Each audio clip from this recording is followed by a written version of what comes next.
Oh, darn it.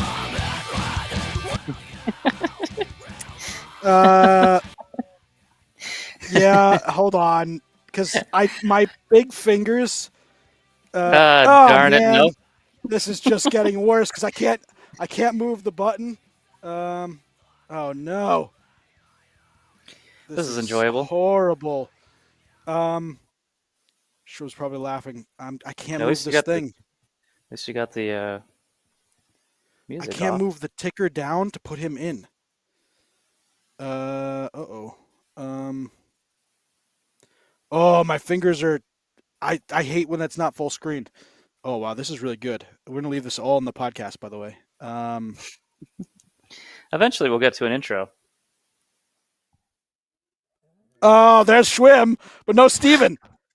Oh, We got it. Hey, I'm in. wow. Woo! Yeah, so that's all great stuff that we're gonna leave right in this podcast for audio only. Hi, my Oh, name's boy. Bill Dean, and welcome all to Hockey and Tap Podcast, where I mess things up regularly. And this one was pretty good because if you can't see, for those behind the glass on the video only, this is what I'm working with. It's how to start the podcast. Sam Wu is the absolute best. He sets up all these trigger things for me to do. But as you can see, this is my pointer finger. And these little tiny things here, the words here, I have to hit each one of those consecutively. And then I have to make sure I don't skip things and do some other things. So this big fat finger touches those little small keys. And if I mess up, bad things happen. So yeah, this is Hack Tech Podcast. And Not episode if, when 211. you messed up. Yeah, when. You I'm need Bill a dialing Dean. one These are my for the last two damn time. co-hosts. Shorts guy is gone. He's out. He's not in today. Good for him. Smart on him. But this is Schwim and Steven, and we're brought to you by Primetime Radio. Hello. I am once again behind the glass, and you can find us on Twitter, Instagram, Facebook, YouTube, Apple, Google Podcasts, Spotify, and iHeartRadio. That's the only thing I don't seem to mess up. Leave us 5 stars if you'd be ever so kind. Gentlemen, what are we drinking? 0 stars. I'm still on my journey. This is Amazonia Ooh. Hendrix, inspired Nice. by the tropical flavors of the Amazon. So what is the tropical flavors of the Amazon? Let's start that It's off. botanicals. So I don't think they don't actually list what it is. No? But they do say that with every I don't know if I believe this, but with every bottle purchased, a tree will be planted. What as are part the of tropical reforestation efforts in the flavors Amazon rainforest. One of tree the planted is what it's called. So apparently the tropical rain flavors in the Amazon, according to Google AI, is acai, kupuaku, and camu camu. Unique spices and herbs such as jambu and pimenta baniawa, and staples like Yukon plantains. Other notable flavors include the semi and sweetened tart kokona, the pineapple chocolate scented kupa uaku, and the tingling sensation from the jambu herb. Okay. Yeah. Is this from Hendrix, or is this just overall what Amazon this is AI, flavors just are? overall. So kupuaku, the one I could not pronounce, known for its aroma of chocolate and pineapple. This fruit has a rich, creamy pulp used in juices and desserts. That sounds delicious, by the way. Kokana is a tangy fruit with a flavor similar to a tomato or passion fruit. Tomatoes and passion fruits taste the same? I don't think so. No. Yeah. Used in juices and desserts. Maracuya, also known as passion fruit. Maracuya. Maracuya. See, why couldn't you be pronouncing this stuff? I don't know what you're looking at right now. Camu camu is a sour berry with vitamin C content, high vitamin C content, used to add a tart flavor to drinks and foods. Aguaye is a sweet and salty and slightly acidic fruit that grows on palm trees. And Takuma is an orange, oily fruit with a large seed known for its strong, savory flavor. I know someone is oily as well. Yeah, we know. I think I do too. Yes, this Hockey I'm out of here. This Hockey and Tap podcast. Schwim is going to tell us his beer later on because I didn't do that first. We went on a big tangent right here. Well, so somebody Steven did. had his. Yeah, someone did. Me. There's a hair on my beer, probably from my beard. This is just a disaster. I went to Burnt Mills. By the way, if you are in New Jersey, in Bedminster, please visit Burnt Mills Cider. It is, I think, the best cider around in New Jersey. I'd put it up against anybody really anywhere. But this one is pretty cool. New Jersey or New York? Pennings is in New York. It's in Warwick. So this is the taproom special and is the peach fire. So it's peach, mango, and habanero. So I'm very excited to try this one. That really, oh my God, that's fantastic. Because you get the peach first and then all of a sudden habanero. That's cool. Yeah. I like that a lot. That's the one we had when we were there a few weeks ago. I know that there was a habanero one. I don't remember what else it was with. I want to say it was mango and peach. If Wow. that's the case, it was delightful. That is very delightful. A whole can of this is going to be interesting. Yeah. All right. Let's go to what's on tap for today's episode. Here's our weekly snapshot. We were going to start with a team that is playing extremely well right now.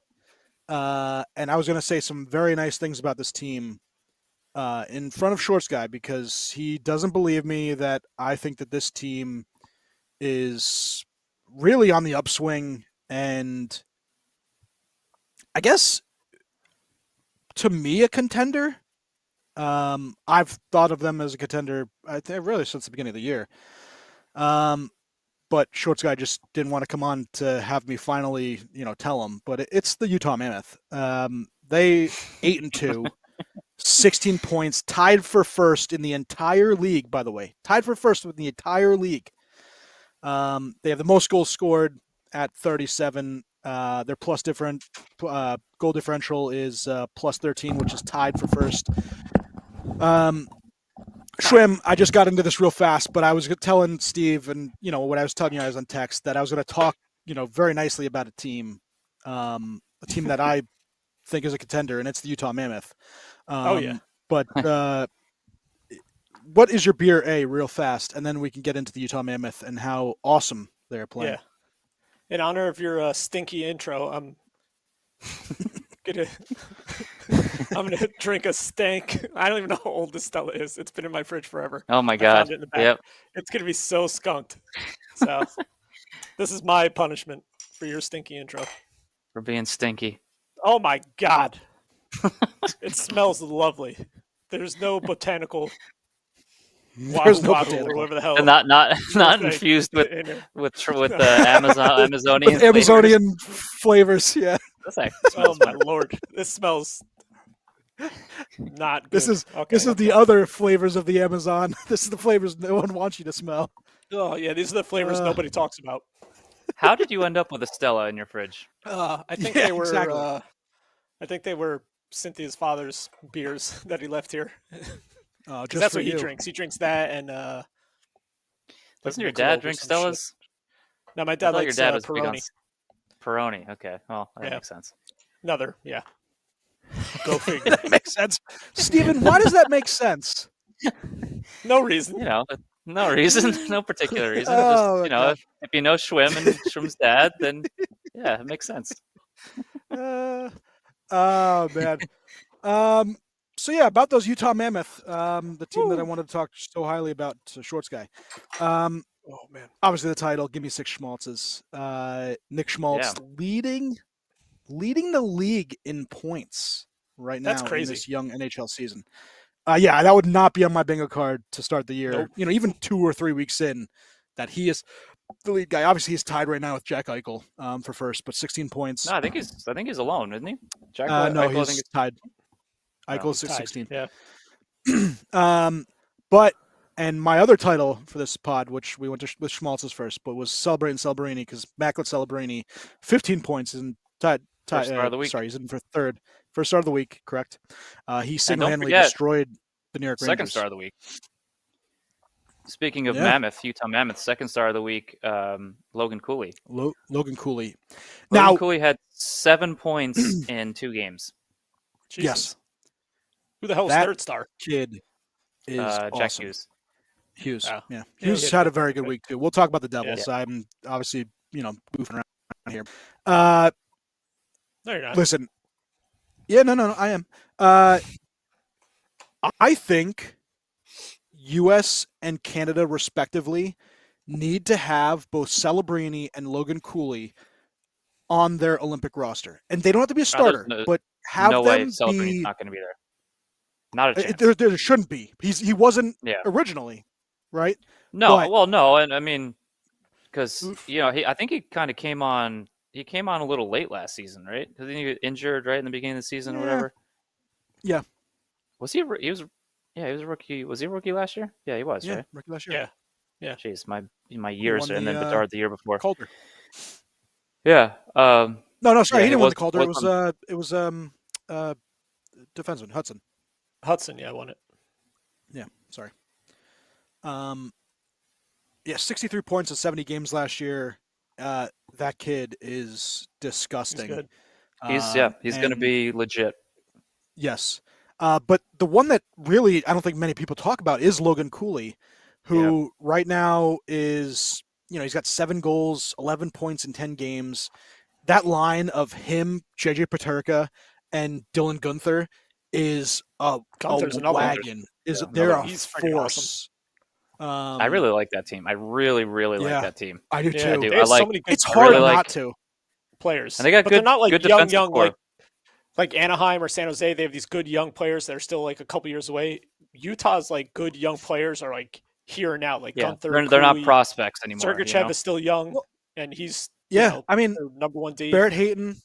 So Cooley's 21. Keller's he's still young. Well, yeah, I was gonna say Keller's 27 years old. He's not an old guy. He's in that prime awesomeness. Barrett Hayton is awesome as that second line center. Obviously, you have Keller. Jack McBain is a very good young forward. Liam O'Brien is one of the older guys, but he gives you a little bit of everything. They just got still young. Kerfoot and Schmaltz, who we just said. Stenlund, Carsone, Schwimm's brethren, Brandon Tanev, Kyler Yamamoto, even as a third, fourth line plug. And then their defense, we talked to, I like Michelli on that team too. But he's gone though. He's obviously gone. Toronto. I know that, but I liked him there also. I liked him too. I liked him a lot. Yeah.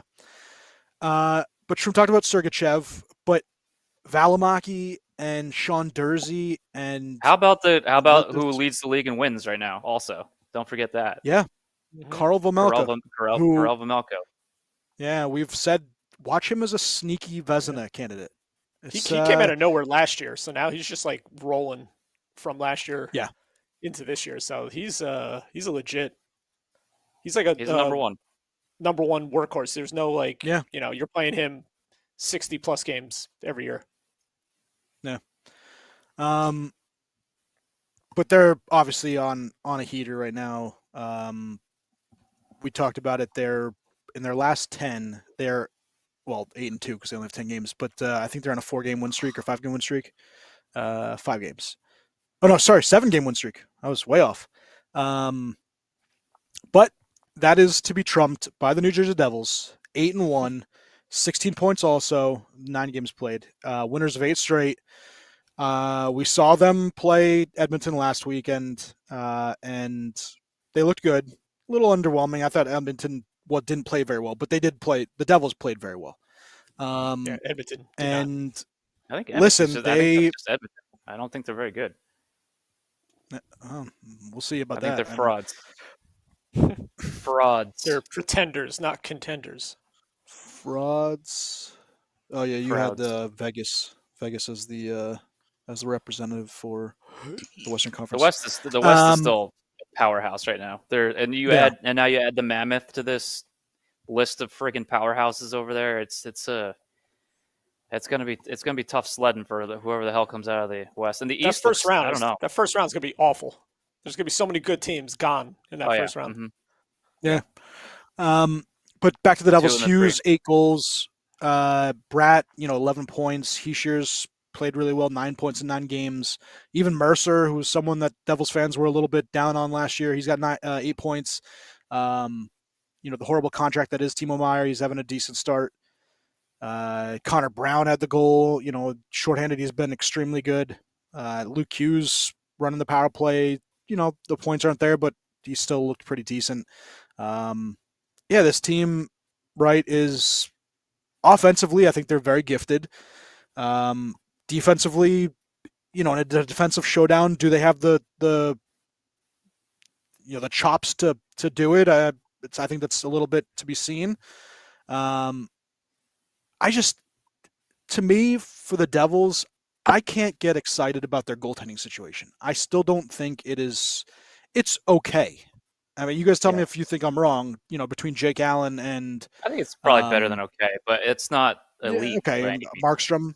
Yeah, but, I mean, Allen's 5-0. He's done very well. Markstrom has not looked good to start the season. It's just, when you look at the Stanley Cup contenders and the guys that have won the last 5 years, those are legit top 5. Yeah, without Vegas. But they're legit top 5 NHL goalies, right? Bobrovsky, obviously, Schwimm's boy, Vasi. Bob, to me, that's Bob's the a negative. strange case because I don't know that I would call Bobrovsky a top 5. I mean, he's in the argument, I think, but I mean, right off the top of your head, close. Vasilevsky, Shesterkin, Hellebuck are your top 3, Ottinger. right? Well, and then you have Ottinger, who kind of is hit and miss, but he's there, and then you have guys who are just kind of like should be there, I guess, but I don't know. Bobrovsky's I feel like he played very well in these last 2 playoffs, and I think he played okay during the season, better than okay during the season, but. Yeah, he was good, right? And in the playoffs, he's lights out. Right. Well, mostly. Mostly. Last 2 years. I mean, when you look at who's doing well this much. year, Logan Thompson and Dobesh and Dan Vladar and obviously Jake Allen, Spencer Knight. Those aren't really the guys you think. Well, of you got a lot of goaltenders. backups. You got a lot of backups in the top statistics right now. So I would wait. Yeah. It's hard to gauge at this early in the season when they played so few games. And if you play like 3 games, 4 games where you let up, 1-2 goals, your stats are incredible. But that's not going to last. Well, those are all guys that have played at least 5 games that I just lobbed off there. But yeah, they're backups that are playing well. I like that. I like that Dobish kid in Montreal. I do. Yeah, I do too. Especially the funnier part about that is good. now he's replaced Montembeault, who's the third stringer for Team Canada. It's like they're going to go with him into the Olympics. Yeah, Montembeault. I never liked Montembeault. Yeah, I wasn't always crazy about him. I'm like, he's not a bad goalie by any means, but like I was like, he's not. This guy's pretty legit. Yeah.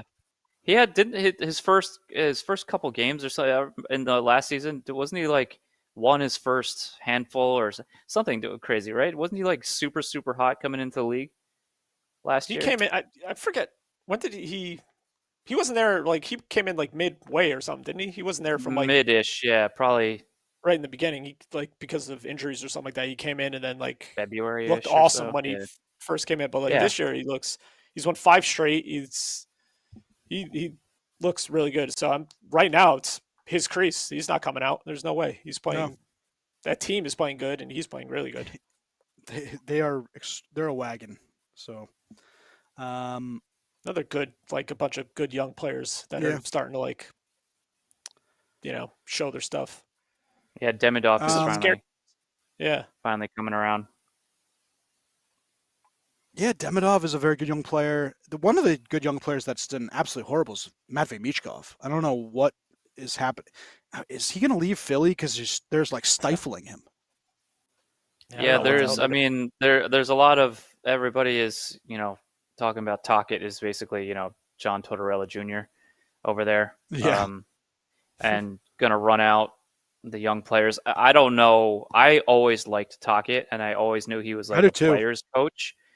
So I can't speak to that, but I mean, everybody's scapegoat when a player is underachieving that much is the coach, right? The coach in the system. And the fact that I think Tocchet benched him right for a whole period, 1 game maybe, or something along those lines. I heard, it's was it that accountability. Accountability is important, I think, in this league, but he's your best player. You can't bench your best player. No, he's legit their best player. And if you need a goal, why would you not? Even if he's, maybe not back checking the way you want him to be, any little, spark, he's that guy. So we'll see what happens with his over there. Ice time average isn't really all that much. He plays like 13, 14, 15 minutes a game. That's it. Wow. They really only use him on power play. And I don't know if you saw this, but there was an article about him that he is the first person to stand up and raise his hand when they get like a too many men penalty, because he likes to go in the box and then he waits for come out of the box and score like a breakaway goal. Yeah. That's what his like number one thing he wants to do. And it's very funny because he's just that's good though. Like he wants to go, he wants to score goals. Like get that guy the one. I mean, if you're not killing penalties, right? He's got one goal on the season. That game he played almost 19 minutes. That's his only game. Every other game he's played 15, 14 or less. And in that one game he played 12 minutes. That might have been the game where he got benched. There's definitely been some, not just there, but across the league, of more than a few instances of very questionable usage from some of these players. I know that you in our group text, just for one example, was Ryan Donato. Arguably Chicago's best offensive player. If you want to say it's Bedard, I don't know. Donato is electric, and he started the season getting 11, 13 minutes of ice time average. I'm like, and then his offense now, if keeping track of his stats, have ticked up because now his ice time is going up and up and up. And last game he averaged 20 minutes, or he had 20 minutes of ice time, and now he's starting to produce. The first time this season. Like the use. I don't understand. Like, I don't know what these coaches are doing. Like they're refusing to put guys on the top power play unit who should and need to be on the top power play unit, and you're just getting like this. I don't know. It's strange to me. That was definitely one of them. What was another one? I think Emmett Finney, right, on Detroit, one of the hottest young players there, and then like they were hesitant to give him more ice time. And then finally, I think they put him up on the top power play, and he's still continuing to do really well. So I don't know what this hesitation is across the league, but I guess apparently Mitchkov isn't immune to it either. Yeah. Just a couple things to get into as we discuss, obviously this, but other stuff that's kind of going on in the league. Happy, and I forgot to lead off with this one, but Happy Sports Equinox. Did you guys see this? Oh yeah, I saw that. Today, I don't even know what that means. you get all major five sports. major sports, all five, because you have the NHL, MLS too. You have the NBA, you have NFL, you have MLB, and you have MLS. So yeah, there's I think I saw this. There was 8 games. I can go over this whole thing for you if my stupid phone would let me. Also, I think all 32 teams play tomorrow, right? Am I correct in that? Yeah. So that was the other thing. Speaking of a lot so today, Jesus. 2025 edition features Game 3 for the World Series, Monday Night Football, which is Washington and KC. You have NHL's 2 contests, NBA's 11, and then MLS has 2 games. And then also to Shroom's point, tomorrow you have 32 teams playing 16 games from starting at 6 o'clock. Every 30 minutes going all the way to 11:30 start, which is the last game, which I forgot was 11:30 start. Yeah, it's a Western Conference. 11 o'clock start. LA at San Jose. Jeez, 11 o'clock. Okay. God. So 6 o'clock is Pittsburgh at Philly. Then you got kind of falls in there. Tampa plays Nashville. The Devils play at Colorado, and then New York plays at Vancouver, the return of JT Miller to Vancouver. And then finally, like I said, you finish off the nightcap, LA at San Jose. So fun. It's a good time to be a hockey fan. If you can obviously, they're going to try out that red zone thing again. I believe I saw that the other day. There was like 6 games on it. It was interesting. Yeah, it's cool because I've never seen it. It's on NHL Network. It's cool. I highly recommend it. Yeah, NHL Network, I believe. I could turn it up or turn NHL Red Zone. It's called Frozen Frenzy. Sorry, and it is on. It says ESPN. Another example is Amazon Prime's Coast to Coast, which is available in Canada. But yeah, ESPN's calling it Frozen Frenzy, so it'll be on ESPN tomorrow. I don't know what time, but take it up. Look in your local networks. So yeah, some good stuff there. A lot of hockey. Any games you guys specifically like in that slate? Philly, Pitt. Yeah, Calgary, Toronto, Vegas at Carolina could be a Stanley Cup That could be a final good one. preview. Yeah. Although Vegas has lost 2 straight and only scored 1 goal. Yeah. Winnipeg at Minnesota is Still pretty pretty a decent one. Washington at Dallas. I feel like I'm obviously actually New Jersey, Colorado. I'm kind of underwhelmed with Minnesota, to be honest with you. Yeah. Okay. That's fine. Utah at Edmonton. They don't excite me at the moment. How about this game? Montreal at Seattle, a clash of 2 teams that are currently leading their divisions.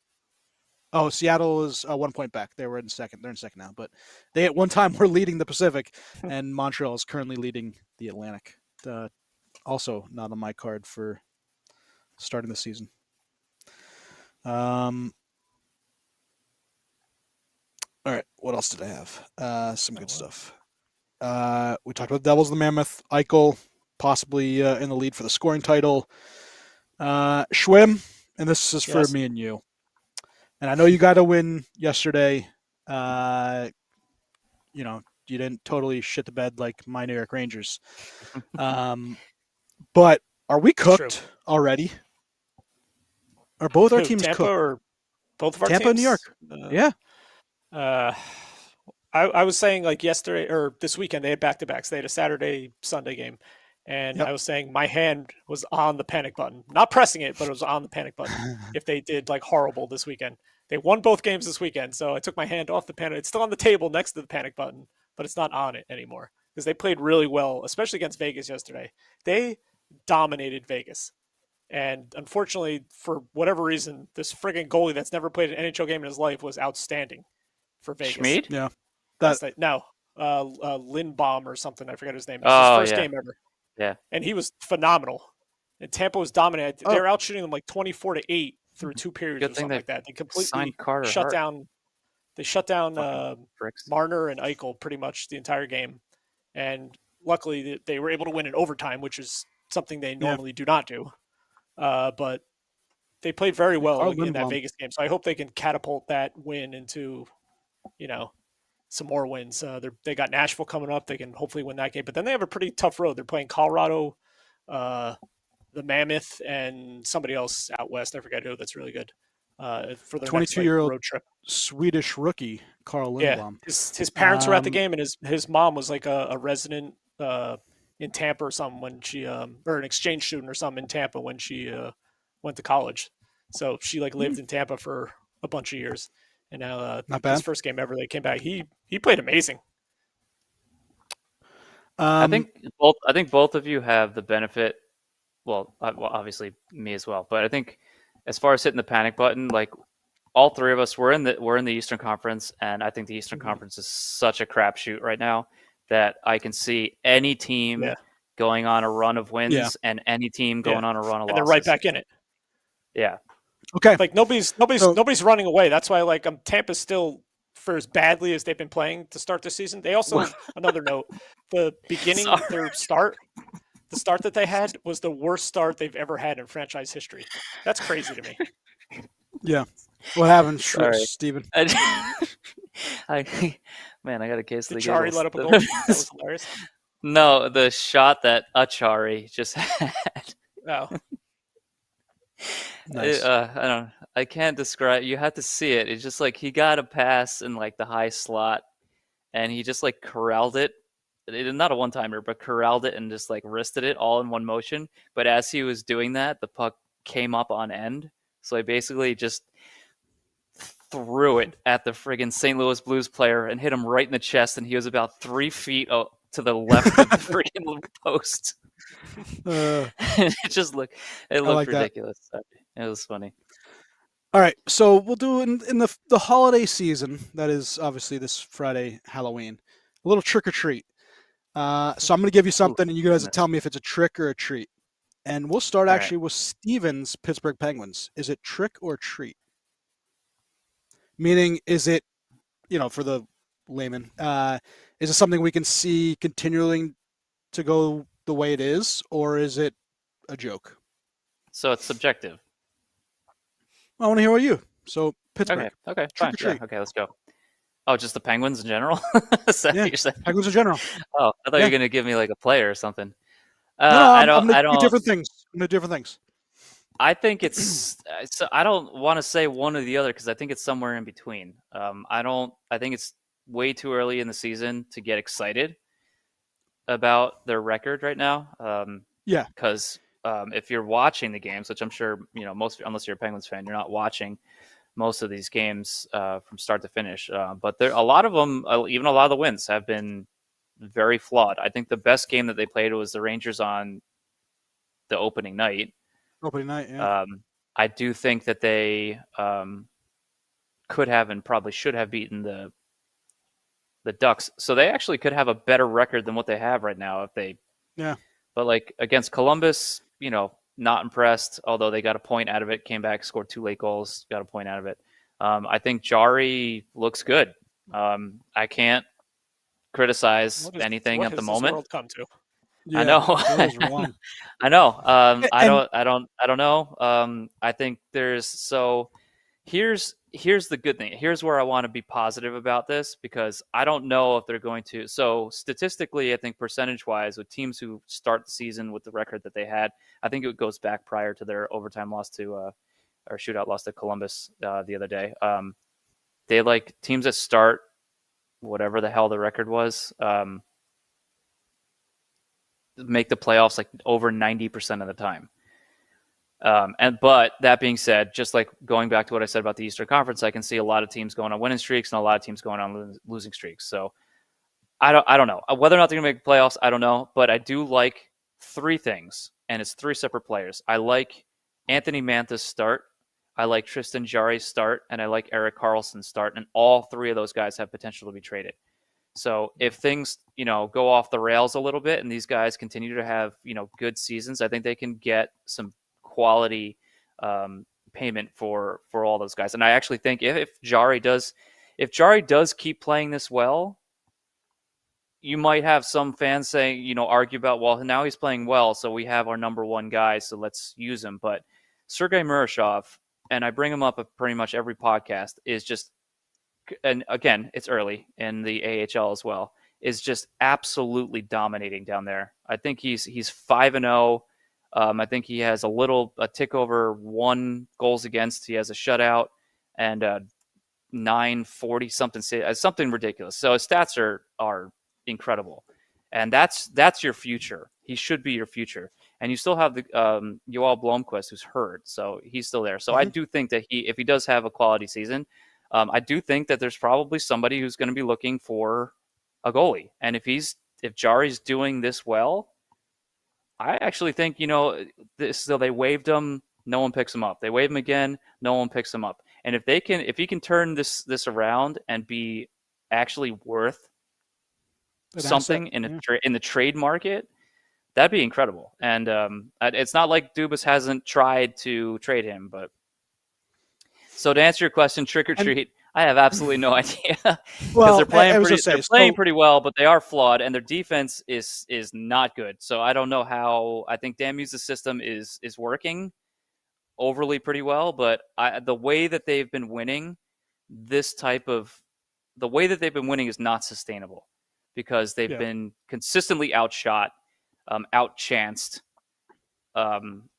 often. So their power play, I think, is still number 1 in the league, if I'm not mistaken. Yeah, and to your credit, you've said continuously that you think this team is not the worst in the league, not a Gavin McKenna, like that's what they're striving for, while other people said that they thought this was the only team that would tank. Yeah, they thought they were going to be, bottom 3. All of the pundits are like bottom 3 in the league, whatever. So, I actually don't think they're going to be as bad because their roster isn't that bad. I mean, their defense is not good, but I don't know. I don't know. I would like to see playoffs. I would. All right, Schwim. Pittsburgh was my bold prediction, so I'm taking treat on them. Yeah, You're my bold prediction I to think make the they are. playoffs. It's a treat. Yeah, I think Shrimp. they're playing better than people thought originally. So I want to say treat too. Shrimp, Seattle Kraken, 5-2-2, second place Pacific. Trick or treat. It's so early. I have to go. Yeah, that's hard. I mean, I've watched a couple of their games. They don't look bad. They look pretty good, but like I still can't take them seriously. So I think this is all a trick.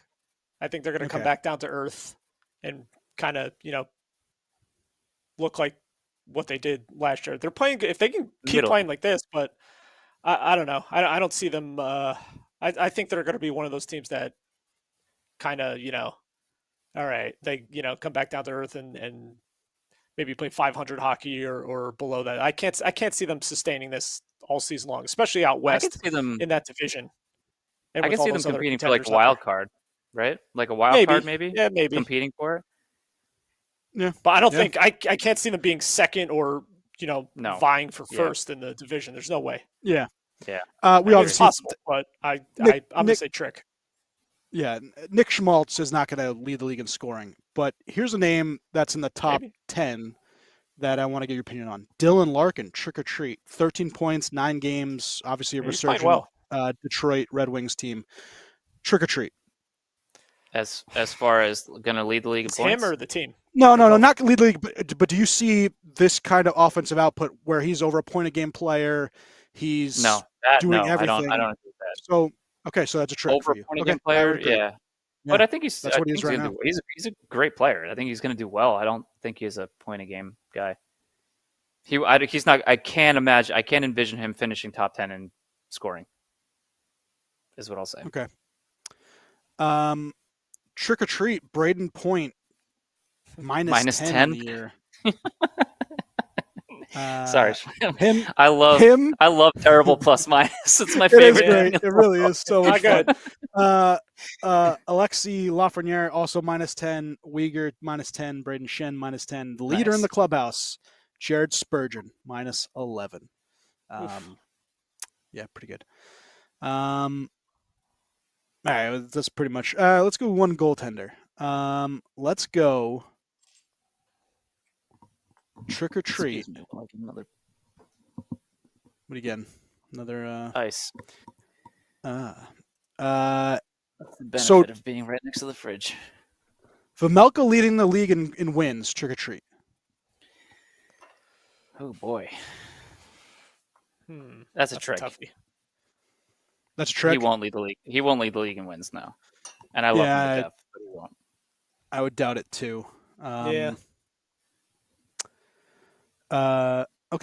And then here's one for the Devils fans. Jacob Markstrom, 3.89 goals against. Trick or treat. It won't stay there. It won't stay that high. I mean, for Christ's sake, I hope it doesn't stay that high.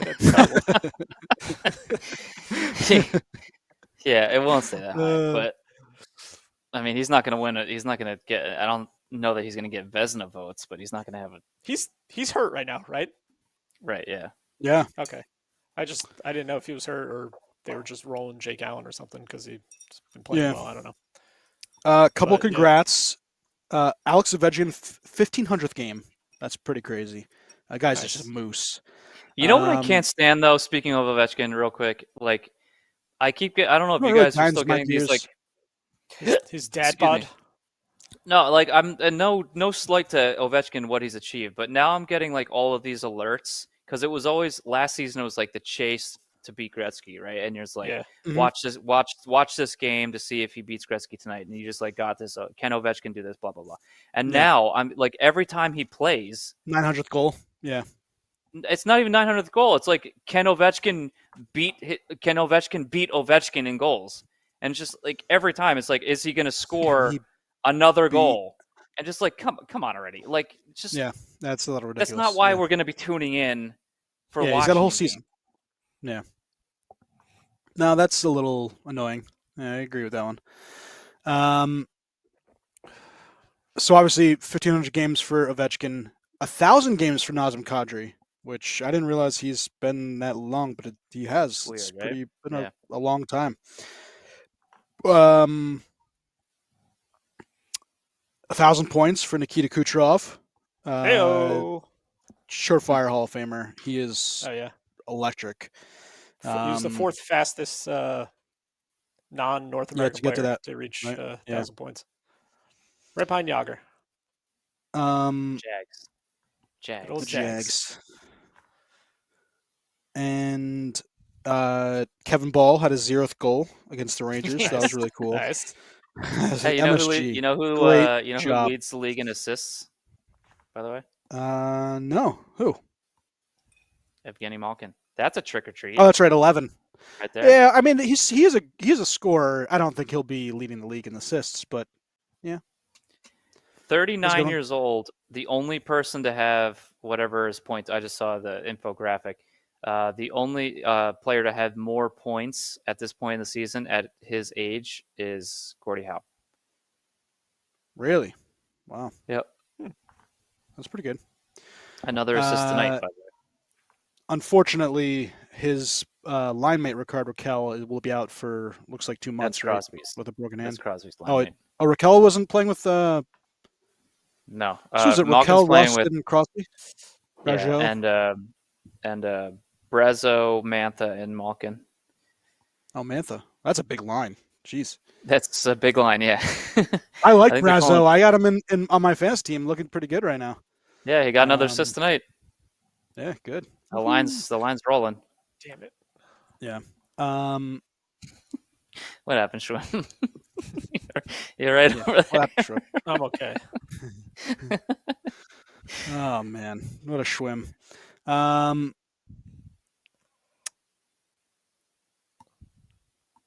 Congratulations to Victor Hedman.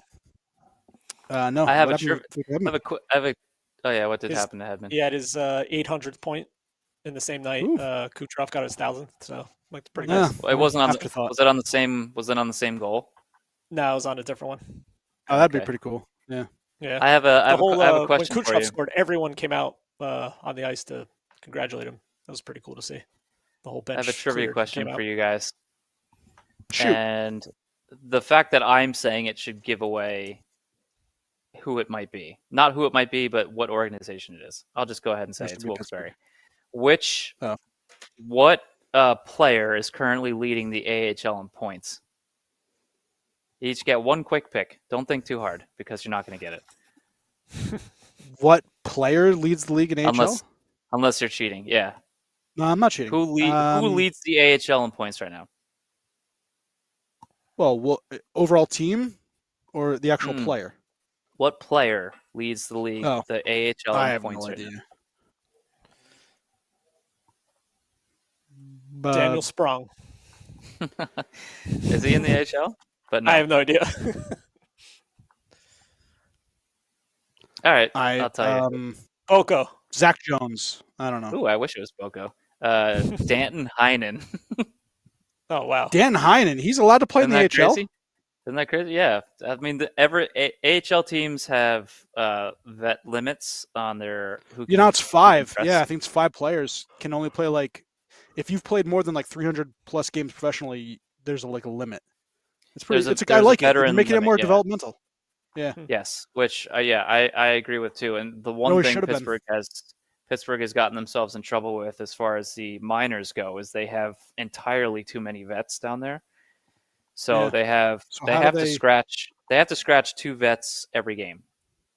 Wow. At least. And they might have to do more because you have some guys in Wilkes-Barre who are, outperforming some of the guys in Pittsburgh. So if they end up sending some of those guys down, then it's going to be even more. So it's that's one thing I don't really. I mean, I like that Dubas has really kept a competitive minor league system, but it also kind of sucks. So it kind of handcuffs them for a lot of things. Yeah, I know that the Hartford Wolfpack suck balls. So that's weren't they the worst team in the AHL last year too? They're pretty bad. We're just doing fun stuff here in New York. And you have Gabe Perreault's down there. Gabe Perreault, right? And Othman, your 2 boys. Well, no, Othman is now up with the big club. He is. Well, thank God. Othman is up with the big club. Maybe they're using him as a showcase. I don't know who's to happen. But Perreault and I guess Bryce McConnell Barker, the 2 guys down there, and they have 4 points. We just cannot score at all, which is lovely. I think a kid Jagger Furcus is doing awesome. I love that name too. Jagger Furcus. Jagger Furcus, yeah, he's doing really well. I think he's got like 8 or 9 points. Yeah, Wilkes-Barre's 7-0. Syracuse, Tampa's 5-1. Both in first place. What are the Hartford Wolfpack? What's yours? 2-4. You're in 7th place. Yeah, they stank. Yeah, and friggin' Murashov is just completely dominating down there. I think one game he led in 3, and I don't think any other game he's led in more than 1. Maybe 2. Winless. Yep. Texas and Utica are both winless. And Utica's Devils, right? Isn't it? Yeah. The Comets, I believe. Yeah. Yeah, the Comets. Yeah. Those Debs, they giveth and taketh. I actually don't have anything else. You guys have anything else? The Mitch Love thing, which I don't. Have you seen anything on exactly why he got fired for the investigation? It's domestic violence. I don't know that he got. Okay. Did he actually get fired? Because I know that he got fired from the Capitals. Yeah. And he's suspended for the entirety of this year while the investigation is under review. Yeah, and I'm actually, when we were doing our podcast in the off season, when these teams were hiring coaches, and I was like, why the hell has Mitch Love not been hired?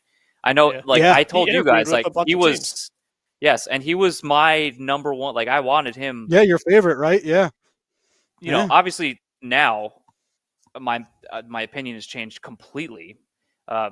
Through this investigation, but obviously everybody, and I don't even want to get into. I'm okay. I'm going to leave it at that. I'm not going to get into the whole Carter Hart thing. No, but like I'm sure these teams had to have had some sort of knowledge about this was happening. That's the only way I can figure that he wasn't hired, because when all of these coaches were being hired and he was interviewing across the league and no one was hiring him, like they had to have known something was pending, right? Because all teams or they heard a rumor about it and they're like, oh, we can't possibly hire this guy in case this ends up being real or legitimate, and we just hired this guy who's going to be in trouble. Yeah, all of a sudden your head coach is gone, right? And then your team is screwed. So it wasn't worth it. Yeah. So the teams weren't going to take that risk if they knew ahead of time. Right. So we'll see. The fact that Washington fired him and he's suspended for the entirety of the season leads me to believe that the evidence is damning. Yeah. So not good. If that's the case, good riddance. I'm sure you can find a home in the KHL. Probably. Or in the NHL in a couple of years. Definitely. Or with Vegas, when they get tired of whoever the hell the coach is now. Cassidy. Can always count on Vegas. Yep. Always count on Vegas. I got nothing else. You guys good? I'm good. My gin is delicious, by the way. Highly recommend it. This. By the way, why I always get looked at weird when I tell people I drink gin. Everyone's big on whiskey and bourbon and all that crap. I like gin better. I drink gin, and everybody thinks I do gin too. I think it's it doesn't hurt as much. It's subtle. I mean, we're old. We drink light stuff. I mean, this habanero is going to kick my butt in an hour. You can't handle that heavy stuff anymore. Literally going to come out of your butt. Literally. Yeah. That is all she wrote. Okay. My beer, Burnt Mills, 4. It is very good. The peach in the front, and then all of a sudden, a little habanero on the back. Good. There's no number on the scale that I can give this beer. I love it. I can't do it. Hendrix always gets a 5. All of theirs get a 5 in my book. So I like it. 5. No number. Shrimp. Can't do it. Take her home. We're all done here. Take her home. Well, I know this is the hockey show, but I'm going to talk a little football real quick. The Denver Broncos, ever since Homer Simpson took over that team, are 8-0 against the Dallas Cowboys. Undefeated. That is a 100% fact.